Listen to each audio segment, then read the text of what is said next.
168e jour de l'offensive génocidaire sioniste sur la bande de Gaza en Palestine occupée. Le bilan des morts est de plus en plus effrayant, atteignant ou affranchissant presque la barre des 32 000 martyrs. Les images qui nous parviennent sont de plus en plus insoutenables. Et pourtant, pour ces soldats de l'entité sioniste, les soldats du mal assoiffés du sang, la mort qui rôde à Gaza n'est pas suffisante. À cela, ils ajoutent l'humiliation comme dernier rempart de la déshumanisation du peuple palestinien. Pendant ce temps-là, le secrétaire d'État américain Blinken, en tournée au Moyen-Orient, annonce tous azimuts un projet de résolution pour un cessez-le-feu. Un projet qui se heurte au veto russe et chinois.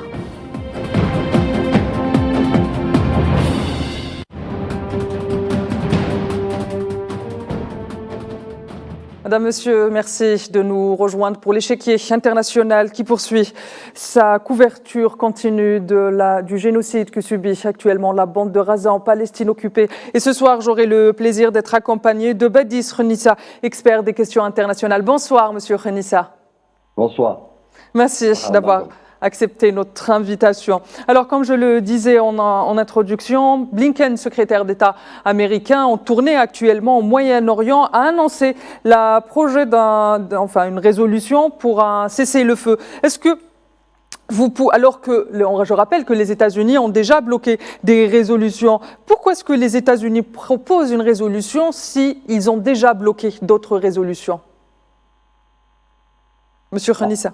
Tout d'abord, permettez-moi de peut-être émettre quelques commentaires sur le résultat de cette résolution aujourd'hui, qui pour moi est une résolution placebo, une résolution factice. Mais pire que ça, nous avons assisté aujourd'hui au Conseil de sécurité, malheureusement pour le peuple palestinien, mais j'ai envie de vous dire malheureusement aussi pour le droit international, nous avons assisté à un illusionnisme diplomatique, à savoir une résolution timorée. Pire que timorée, elle est effacée, elle ne répond à aucun point, en tout cas qui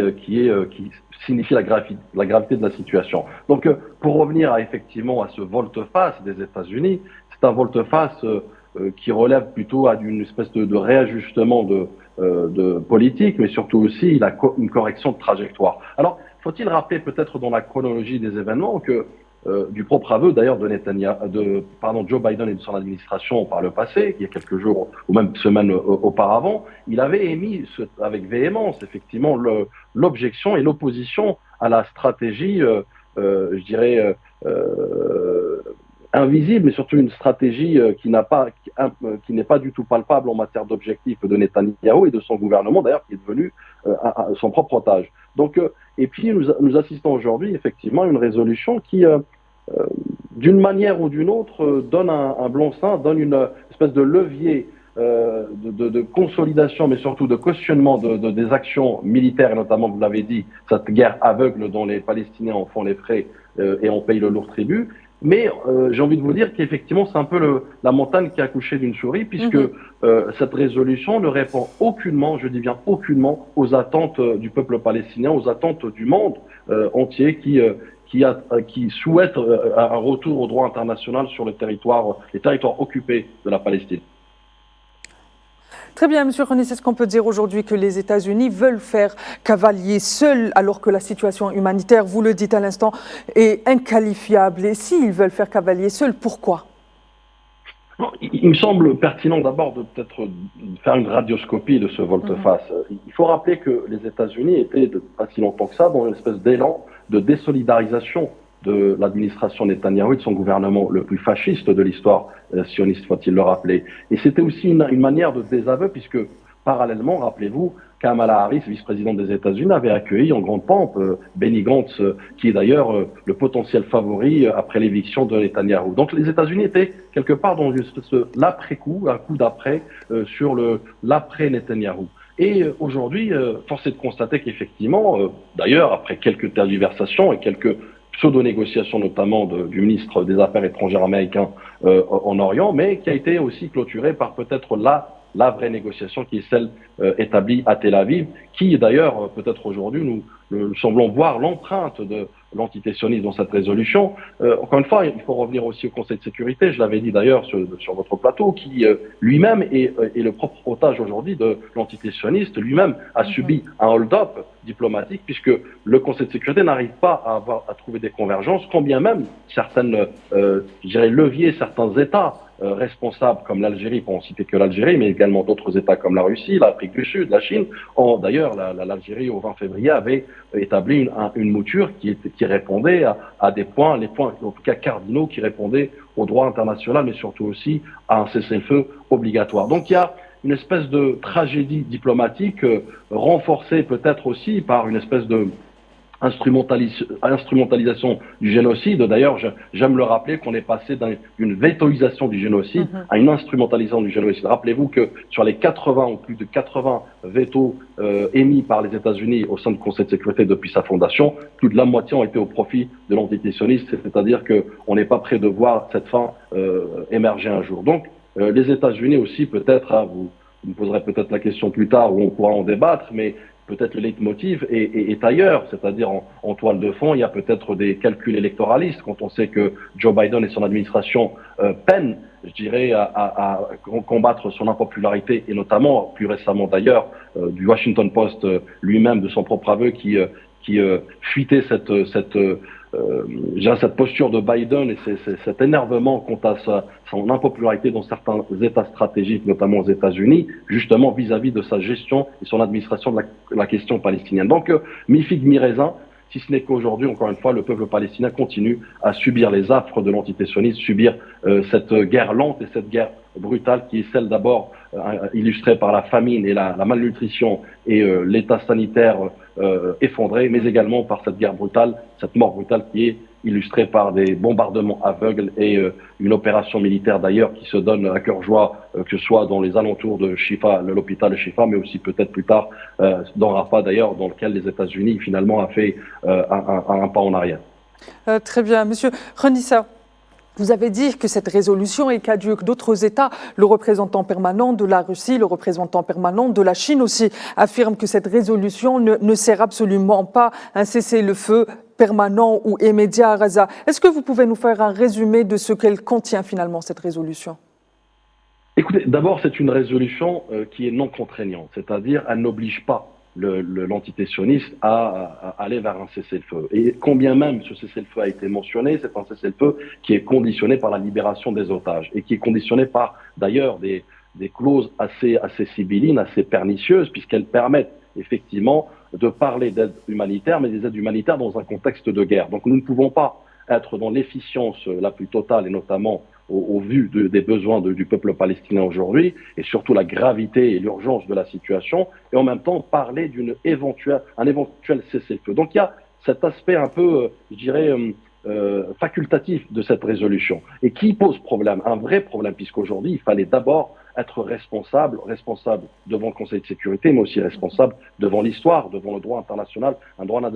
international qui doit cesser d'exister aux frontières de la Palestine. Donc cette résolution, effectivement, elle a je dirais, des tendances à vouloir aussi, d'une manière directe ou indirecte, cautionner, comme je l'ai expliqué tout à l'heure, par exemple l'opération de Rafah,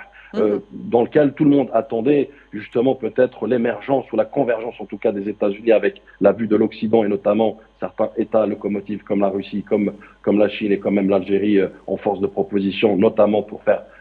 barrage à cette opération de Rafah que nous connaissons et nous savons pertinemment qu'elle aura des conséquences plus désastreuses que ce que nous avons vu et assisté aujourd'hui quand on sait que plus de 1 500 000 Palestiniens se tassent dans cette région qui manque de tout. Donc, et puis aussi, elle ne répond pas à la vraie question qui est celle du projet pernicieux aussi de l'entité sioniste dans sa quête et sa stratégie aujourd'hui inavouée, qui est celle de le déplacement de la population palestinienne vers ailleurs. Cet ailleurs, nous ne le savons pas, puisque d'ailleurs, elle a retenu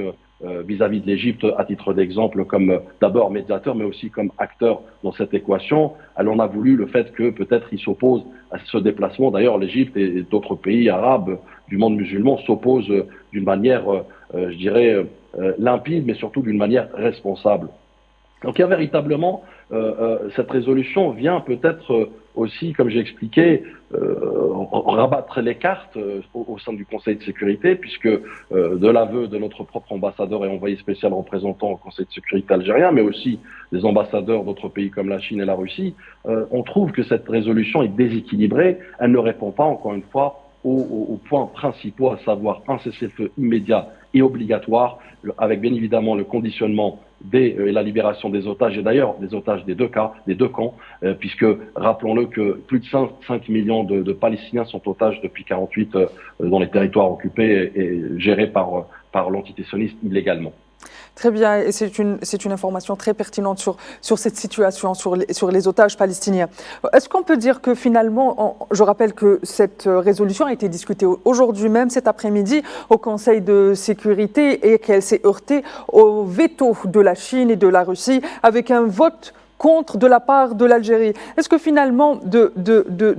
ce constat ou de ce postulat, on peut dire que les États-Unis sont de plus en plus isolés? Comme vous avez dit, il y a eu un rabattement de l'échiquier international, mais en même temps, on a vu même quand les États-Unis ont voulu arrêter par leur veto une résolution, notamment celle de l'Algérie, ils ont été les seuls à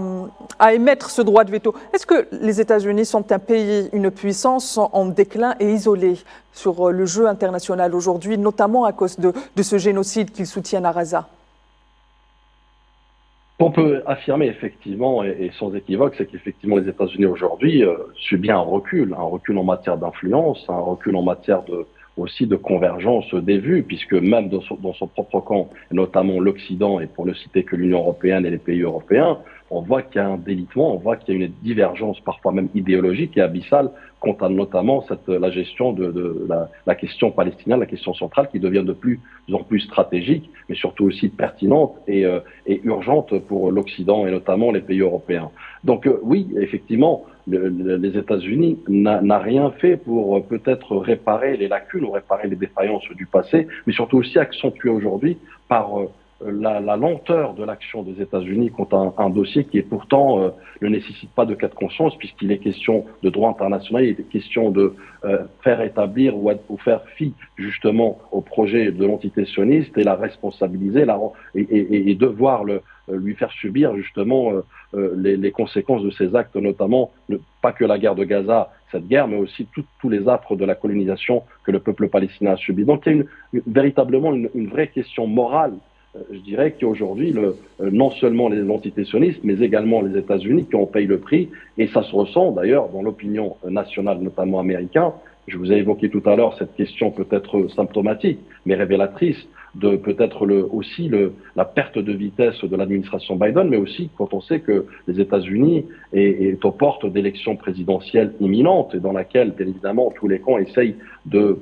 tant bien que mal de colmater les brèches, tant bien que mal aussi de peut-être réparer certaines erreurs. Aujourd'hui, je pense que ce volte-face, notamment sur la résolution établie aujourd'hui, émet aussi quelques interrogations, permettez-moi de le dire, puisque vous avez évoqué de recul et d'isolement des États-Unis, mais aujourd'hui peut-être il faut rappeler que l'AIPAC, qui est le relais principal influent de l'entité sioniste de l'État juif, notamment aux États-Unis, et qui d'ailleurs a un rôle prépondérant à jouer dans l'équation électoraliste américaine, a émis certains souhaits, a émis certaines orientations, notamment en matière de cautionnement et en matière de droit à la sécurité de l'entité sioniste. Dans d'autres termes, c'est pour dire qu'effectivement les États-Unis, en tout cas les prétendants à la Maison-Blanche, doivent se soumettre,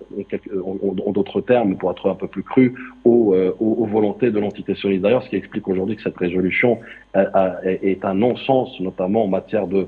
comment les choses évoluent, mais surtout aussi comment les négociations au préalable ont été faites dans une espèce d'élan justement de cessez-le-feu immédiat et rapide. Et aujourd'hui, on en est loin, on est même aux antipodes de ce qui a été attendu. Vous l'avez dit tout à l'heure, Washington aujourd'hui est prise au piège ou en étau de ce soutien à l'entité sioniste et de ce génocide. Est-ce que le fait que cette annonce a été faite via un média saoudien est la preuve qu'aujourd'hui Washington ne renonce pas à la normalisation entre l'Arabie saoudite et l'entité sioniste qui se présente de plus en plus comme capitale pour Washington pour maintenir son influence dans la région?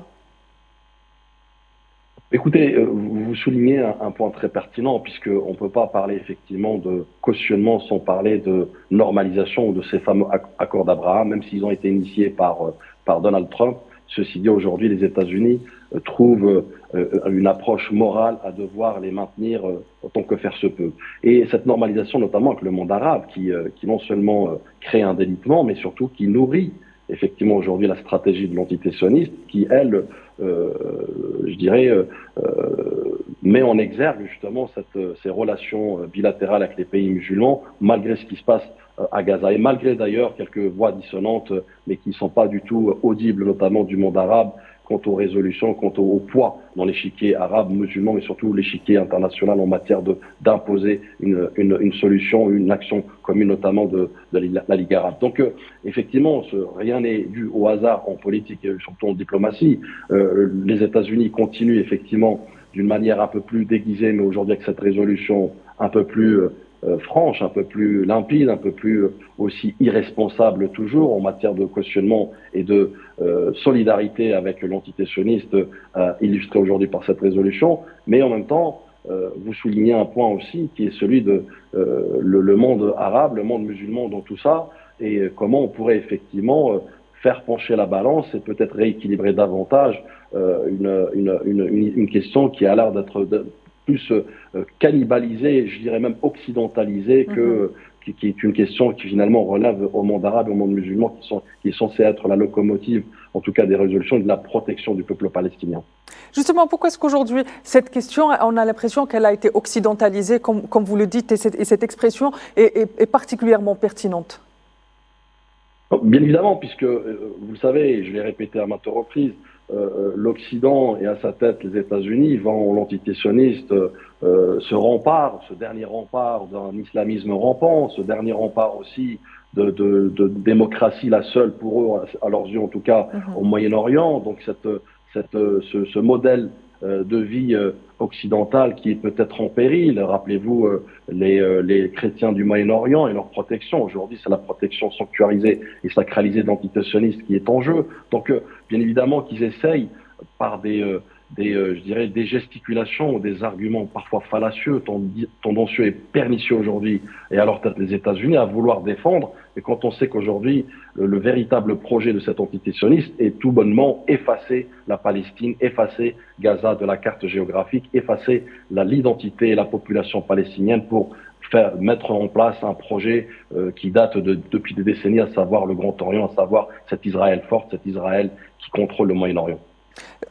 On va passer à un deuxième volet qui est cet aspect humanitaire où la situation est de plus en plus inhumaine à Gaza et les images qui nous parviennent, les observateurs ne cessent de le dire, les journalistes, les commentateurs ne cessent de le dire, les images sont de plus en plus horribles, celles qui parviennent depuis Gaza. Une en particulier a beaucoup alerté l'opinion internationale et les soutiens à la cause palestinienne, c'est celle où on voit l'entité sioniste ou les soldats de l'entité sioniste interpeller des blessés palestiniens, les arrêter et les présenter comme des membres du Hamas, alors que depuis le 7 octobre, on sait très bien que cet argument est fallacieux, qu'il ne peut pas y avoir de tirs ciblés, que c'est des civils qui sont ciblés pour l'épuration ethnique, vous venez de le dire. À quel moment l'Occident, qui est le garant de la morale, de la liberté et de la citoyenneté et de toutes ces jolis idéaux du XXIe siècle, sera finalement interpellé par la situation à Gaza? Écoutez, en tout cas, via les États et notamment les politiques occidentales, je crains fort que ce ne sera pas pour demain, malheureusement, même s'il y a eu quelques lignes qui ont bougé, effectivement, notamment surtout dans les pays nordiques, et même d'ailleurs l'Europe centrale. Cependant, je pense, et je persiste et signe, qu'effectivement, tout changement sera la conséquence, en tout cas, de la dynamique de la société civile mondiale et notamment de l'opinion nationale de certains États et notamment celle d'Israël elle-même, puisque, rappelez-vous, il n'y a pas un jour où il n'y a pas de manifestation, de soulèvement populaire qui se dessine notamment dans la rue israélienne. Je me permets de vous couper. Aujourd'hui, l'entité sioniste persiste sur cette idée de chasser ou de vouloir à tout prix éliminer le mouvement Hamas. Mais on sait que cet argument, finalement, c'est un argument qui n'est absolument pas vrai, qui est fallacieux. Mais pourquoi est-ce qu'il persiste dans cet argument, au même titre qu'il persiste dans le récit historique affirmant que la terre palestinienne leur appartient, alors qu'aujourd'hui, il y a eu quand même une démocratisation de la question palestinienne, où il y a eu des travaux historiques qui ont été mis en place. On sait que cela est absolument faux. Et tout bonnement, il faut revenir aux événements du 7 octobre. Le 7 octobre a été l'élément déclencheur, mais aussi le curseur du départ du projet religieux sioniste notamment d'un gouvernement fasciste et surtout un gouvernement messianique, notamment de Netanyahou. Donc le projet est tout autre, le projet n'est pas politique puisqu'ils ne veulent même pas entendre parler de l'émergence d'un État palestinien, combien même conditionné par la sécurité d'Israël. Donc j'ai envie de vous dire que depuis le départ, l'approche de ces deux États, notamment brandis par les États-Unis, était bancale, puisque la vraie nature aujourd'hui de l'entité sioniste est apparue, en tout cas le vrai projet attendu est celui, comme j'ai expliqué, de éradiquer toute identité ou toute question palestinienne d'ailleurs, même de l'ordre politique et de l'ordre sur l'échiquier international, puisqu'elle jouit de certains leviers de lobby, puisqu'aujourd'hui nous avons manifestement et malheureusement assisté à cet exploit, à savoir que comme j'expliquais, cette instrumentalisation du génocide est devenue plutôt une espèce de troc honteux, notamment puisque la cause palestinienne est devenue dans le schéma électoraliste américain comme une espèce de monnaie d'échange, malheureusement, pour qu'on puisse effectivement faire élire un président et puis surtout sécuriser, garantir ad vitam aeternam les droits de l'entité sioniste, à savoir non seulement jouir de son indépendance, de sa souveraineté, mais surtout aussi du surarmement, du surfinancement, mais du cautionnement moral, mais surtout aussi militaire et politique de son projet, notamment dans la région, à savoir, comme j'expliquais,